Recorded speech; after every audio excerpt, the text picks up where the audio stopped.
Great to see you, Ryan. We're super Thank excited about you. the Yellowcard show coming up at the Greek. I will be there and cannot wait to see you and the band. And I know you guys are touring right now with Third Eye Blind. Tell us what it's been like being on tour and what you're looking forward to playing the Greek. Um, yeah, the tour starts June 9th or something like that. Like in a week or so. Yeah, so we're heading to Kansas City in June, or at the first of June, and doing a festival, and then we head to Washington to start rehearsals for the actual Third Eye Blind tour. So still pinching myself. Third Eye Blind is a mountaintop, Mount Rushmore band for me. Um, the self-titled record came out when I was 17 years old, and I wore that thing out. I mean, it was just it's still to this day is it's just a masterclass in pop rock, there's so much variety on that record. The songwriting is just so infectious. The melodies are there's so many hooks on that record that you can just immediately I could sing 20 different melodies from that record right now at the same time in my head. So when we got the call to do the tour, we were just blown away, super super humbled, super honored that they would first have a band like Yellowcard on a Third Eye Blind tour. It's such an interesting combination of artists. But just to be thought of as worthy of a tour like that, we're very excited. So um, we our set list is super interesting. We have a lot of music that we did later in our career that kind of leaned into our 90s kids' Mhm. hearts. That was much less pop punk, um, much less Warped Tour kind of rock inspired Yeah. than our early music. So we're really leaning into those songs, some of those later songs, and I feel like a lot of the people coming to the show are going to be my age, and are going to be '90s kids. They're going to be Third Eye Blind fans, and so I feel like we want to showcase some of that side of our band for them, and also just that when we're headlining, we don't get a chance to play a lot of that music because people are coming to see a Yellowcard show to see a Yeah. very high energy, pop punk, pop rock show. So this show is going to be very vibey. We have some killer production. Um, Not as much, running and jumping off the drum risers, a little bit more like focusing on the performance and the production, and we're just trying something different. And I think it's going to be really fun. And as far as playing the Greek, obviously, iconic venue in LA. We've only played there once before, back in 2007. We were opening for Blue October, I think, on that tour. I was just gonna ask you. I Um, was like, I think you guys played there once. It's such a y- beautiful venue. I mean, yeah, there's a lot of great venues in LA, but the Greek just actually happens to be my favorite because it's an intimate outdoor experience. Yeah, I can't wait. I think it's going to be one of the most special shows of the tour for sure. I have a lot of family in LA, and so everyone's coming, and just yeah, it's a beautiful venue, and it's a place we've only played once, and some people get to play it all the time. So we're really excited that we're getting another chance to be there. Well, LA is excited to have you. I know you guys also put out an EP last year, Childhood Eyes. So I'm sure we're going to hear maybe some of that. And you have a new song right now, I think that just came out called A Hopeful Sign with Hammock. And I actually was just listening to it. It's really great. And it's also kind of a different sound for you guys. And I just wanted to hear, kind of your thoughts on your most recent work. Yeah, so we collaborated with an artist called Hammock. They're from Nashville, Tennessee. It's a duo, and they're sort of godfathers in the post rock ambient space. Mhm. They've been doing it for a long, long time. They have a lot of amazing records. I got into instrumental music and post rock bands like Hammock long ago, and have slowly over the last 2 decades sort of transitioned away from any music with lyrics whatsoever. Um, Almost everything I listen to is instrumental in some genre, in some form now. And Very um, cool. and so Hammock's been a big part of my life. And when Yellowcard was on the way out the door in 2017, we truly believed that we were stepping away from this forever. And I was in one of the deepest holes I've ever been in emotionally, just kind of trying to figure out what my life was going to be without Yellowcard and where I was going to go, what I was going to do. And I was sitting on a balcony in Adelaide, Australia, on that last tour, listening to Hammock, and I just tweeted something about this music's really getting me through this tough time. And Mark from Hammock reached out via direct message on Twitter at the time. I don't use that dumpster fire of a social media platform any longer, but reached out and was like, "Hey man, don't you live in Nashville? Or Franklin? Excuse me, I lived in Franklin, Tennessee at the time. Don't you live in Franklin? I do. We should get together." And Mhm. so when I got home from the tour, everything was over. The end. I went and met up with Mark for lunch or coffee or something, and we just hung out and got to know each other a little bit, and we became buds. And we worked on a little bit of music together for one of my EPs that I released under my own name after Yellowcard split up, and then through 2020 and 21 during the pandemic, I had kind of taken my whole life online. I had started performing online. I had like a Patreon community where I was providing new music and perks and things for fans. And one of the things I started doing was like reimagining Yellowcard songs in this kind of new ambient space that I live in musically, like on my personal taste of music. Yep. And then I got the idea to maybe do a whole EP or album of songs that way and actually release it, and have friends come and guest on it. So I reached out to Jordan from Newfound Glory and Vic from Pierce the Veil and Chrissy from Against the Current and just some of my friends to do it. And everyone was really interested in it. But when you try to get people of that caliber to guest on a thing, it is really complicated because the label has to approve it. Is there a fee that they need to get? And so it was taking a Yeah. really long time. And the only kind of off the wall artist that I reached out to be like, this might be cool, was Mark and Andrew from Hammock. I was like, hey, I'm gonna try to do this thing. Would you guys be down? You would be the only artist like this on this thing, but Yeah. let's try it. And they were like, that sounds rad. Let's do it. And so while I was waiting for everyone else to figure out their contractual whatever, I just What got a they're song allowed to back from do. Hammock. They just did it. Yeah. And it's the first song on A Hopeful Sign. It's called Empty Street. That was the first song I heard. That's a song from our what we thought at the time was our final album, our self-titled album. And I was just blown away. And so this is back in 2020, and I talked to my manager at the time and was like, what if we just did a whole record with Hammock if they were down, or at least an EP? And he was like, that sounds cool. Let's do it. We have no rule. There's no parents, no rules without Yeah. Yellowcard. We And can do so it. yeah, so I talked to Mark about doing some more songs, and through 21, I was basically just sending them a piano and a vocal. And I was just I was it was fun. Part of it that was fun is I was choosing the songs via poll on Twitch, on my Twitch channel. Mhm. I'm a pretty active streamer on Twitch, and so I would give 5 or 6 songs for fans to choose from, and we would whittle it down and vote Yeah. on which song I should record next. And What a so I was great doing way to piano. keep the fans involved and Yeah, engaged. yeah, and that's They're why there's a actually, lot of really deep cuts on the record because of that, because it was yeah, voted. I they're didn't pick all helping you those songs. create it. Yeah. hmm and so I sent a piano and vocal to Hammock, and I had a few rough mixes at the time that Yellowcard was going to be, moving again, and which was a total shock and surprise to all of us. And when we were actually in pre-production for Childhood Eyes, is when I brought it up to the guys. We were all in an Airbnb in Texas, just demoing songs, and I brought up, "Hey, I have this stuff I've been working on with Hammock. Now that we're maybe gonna be or we are gonna be Yellowcard again, this might be cool to be Yellowcard and Hammock." Because if you think about how, like, I don't know, diluted it was the old way, it was William Ryan Key and Hammock covering Yellowcard. It was Yeah. like a lot Yeah. of Yeah. like, why are we doing this? So Yellowcard and Hammock is like, cool, it's Yellowcard songs with Yeah. Hammock featuring. And everyone, obviously the guys were super stoked on the music. Josh Portman, our bassist, is how I found out about Hammock. So he was just like jaw on the floor, like, are you Awesome. serious? Yeah. We're working with them.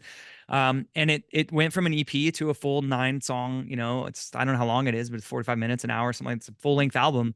And my favorite part of it was once we decided to really move forward, I worked a few more piano and vocal pieces up, sent it off to them, and then we heard the mixes and masters. That was it. We made, we didn't make any comments, any changes, nothing. We just got the music from them, and it was like getting a new Hammock album. And understand Hammock is a massive band for me, like a huge Mhm. influence on me.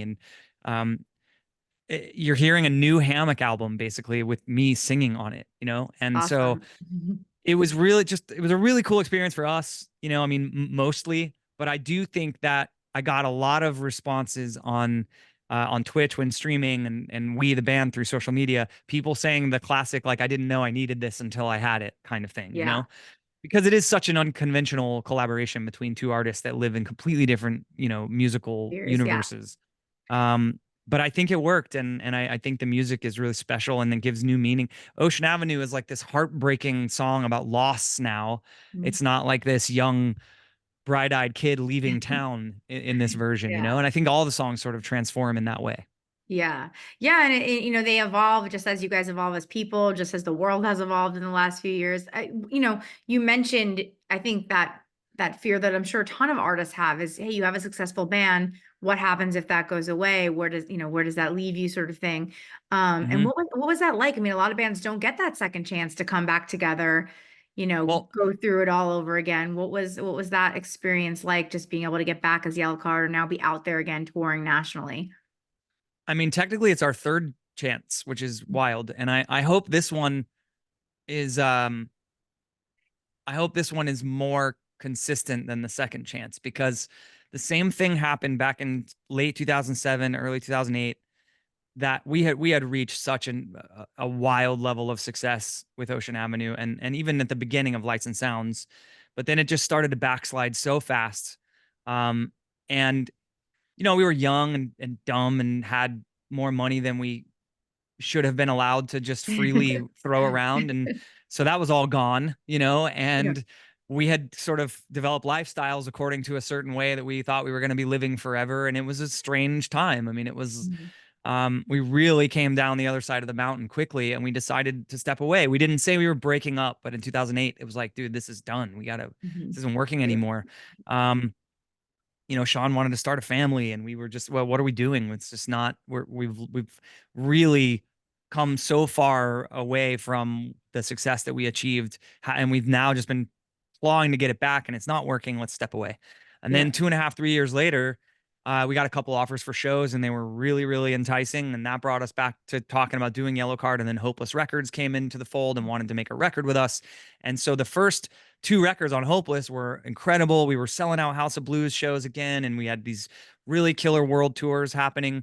And then starting in 13, 14, you could just feel that backslide again. And now, Sean did have a family, and we're gone 8, 9 months. Mhm. Josh and I, our bassist and I, at the time, did not have like families we were away from all the time, but the other two guys did. Ryan and Sean were away from their wives, and Sean away from his kids, and we're just, is it worth it? What are we doing? Like, there's Yeah. less tickets selling for every tour. Our music seems to be making less of an impression on people every time we go pour ourselves into making an album for half a year. And so that led to this decision, and also the relationships internally were so taxed by Mhm. all of those Yeah, the things, stresses of that having a we band and we the weren't really pressures. vibing with each other well. It was just not a happy workplace. It wasn't a fun place to go to work. And when that happens, you don't want to work there anymore. And why should Yeah. you? Yeah. So that led to the decision to step away from the band on our own terms in 2016. We added those 10 extra shows in 17, but that was it. And it was amazing. It was a huge sold out tour all around the world. We made that last record, which I think is a very sad and dark and intense farewell to our band and the fans. And we thought that was it. Door closed. End of Mhm. story. Um, Fast forward 5 years, 5.5 years from then, our booking agent, who we've had since 2001, which is very rare in the music business to have Mhm. someone that works for you on the behind the camera side for Yeah. that long, approached us about playing Riot Fest in 2022. And full disclosure, it was the biggest guarantee we'd ever been offered to play a show Mhm. in our whole career. And so we were blown away. We were like, what are you talking about? How is that possible? But nonetheless, we played the show. We wanted to Yeah. get in the room and see how we felt with each other, playing the songs again. We step out on stage, and it's just tens of thousands of people. The energy was, Excited to you see you could have again. Yeah. bottled it and Yeah. sold it. It was insane. Um, and that we were like, okay, what's next? Like, what do we do? Yeah. And so, to your question, I think, which was more specific to this time around, we're bigger than we've ever been. We're bigger than we were when Ocean Avenue was out. Maybe not in the sense that, like, you go to the mall and you can't, someone's like, everybody knows who you are because MTV is Is playing a out. video every Yeah. 10 In your minutes. face there. Yeah. But the success we're seeing, the shows we're playing, the tickets we're selling, we're bigger than we've ever been in our whole career. So unlike any time previous, I think we have the wisdom and the maturity. We have a bond between the four of us that is Mhm. stronger than ever before, because we're so aware, we're hyper aware of this gift we've been given to keep doing this, and especially to do it at this level, that we are making every decision with the most information we can get, you know, Mhm. very level headed, not getting too far ahead of ourselves. If it doesn't last another year, it doesn't last another year. But everything we're going to do this year is going to be the biggest and best thing we can do. And that, you know, that attitude has now, we last summer was the biggest tour we've ever done. Here we are going out with Third Eye Blind. We have a tour in November in the UK and Europe, and we're adding shows because they're all selling out. Mhm. And we're talking about this massive thing we're planning on doing in 2025 now. And so for now, we are on cloud nine. We cannot believe the success that we're seeing and the support we're getting from uh, all, you know, all these people, fans around the world who were patient um, and waited for us to find our own footing and our own way and come back to the band with, you know, um, Friday Night Lights reference, but clear eyes and full hearts, you know. Well, that's amazing. It's And I amazing. think it's a testament to, all entertainers, performers, whether it's music, actors, going through this, there's ups and downs, there's times you question it. But no, it's great. And I know you have a quick, stop in a minute here, but my my last question would be, I guess, what is your advice kind of, obviously the industry has changed, technology, you said all that you've been active with your fans and streaming. There's so much that has changed since you guys stepped onto the music scene till now. What is Yeah. your advice to up and coming bands, people looking to you saying, man, one day I hope I get to sing, on something with Yellowcard, the next you guys, what's your advice? I wish I had good advice in the viral age. I talk about this a lot, how I feel like, especially TikTok, and this just makes me sound like an old man, but I don't really care anymore. It's a social media platform, in my opinion, should not redefine the structure of songwriting, and it's doing that. It's causing artists to need to write their songs with the chorus of the song, with every single element that you're gonna, you know, every harmony, every guitar lead, everything from the very first instant of the song, because an influencer is not going to listen to a musical intro Mm-hmm. or a vocal verse down in, you know, something that builds into the song. No one Yeah. has any patience on social media to wait for a build of a Yeah. song. And to me, that's sad. Again, am I an old guy and young people writing songs flip middle finger at me and say I'm gonna do it because I want to go viral? More power to you. In my opinion, the art of songwriting, which I strive, you know, I will be striving to master until the day I die, is anticipation and tension and emotion and movement. And when you start a song with every single thing that you build all of those things up to, where is that? Where's the build? Where's the There you go. creating the song, you know? And I've noticed that as a trend that is that I think is unsettling. And it makes it hard for me to give advice to young artists. The only, I guess that I would, my advice would be the same as it's always been, and what was so crucial to Yellowcard's development and our early success was our live performance. I do think at the end of the day, how many artists are getting signed because they have some huge viral thing on the internet, and then the label realizes that they don't have a band or they can't play live, and they're just making it all at home and, you know, cranking auto tune up to 11 and making a song. And Mm-hmm. that's rad. I do a lot of production at home that I can't recreate live. But if you're trying to be in a band, specific to your question, I Yeah. feel like you need to be able to play. And so playing as many shows as you can, as early on as you can, to you know, find out who you are as a personality live, and find out how you and your band groove and vibe together, to create something special in a live environment. I gotta believe that at the end of the day, when it all shakes out, that's what's really gonna matter someday again, is who can play, you know? I Um, would agree, and I think a lot of people would agree. So don't worry, you're not an old okay, guy. okay. Well, you know, I just sound like a hater, social No, media no, hater. totally get it. Well, You know, there we're are a gonna lot of post this on positives. social media, and it's not gonna be 2 minutes, but people who want to hear it and want to hear what you have to say, they're gonna listen. Yeah, they So have to watch the whole thing. exactly. Well, thank you so much for your time. I know you've got a busy schedule, but we look forward to seeing you. I will be there at the Greek cheering you guys on. Cool. Awesome. Well, I will see you there. It's going to be one of the best shows of the tour. So we can't wait. Thanks so much. All Bye. right. Cheers. Later.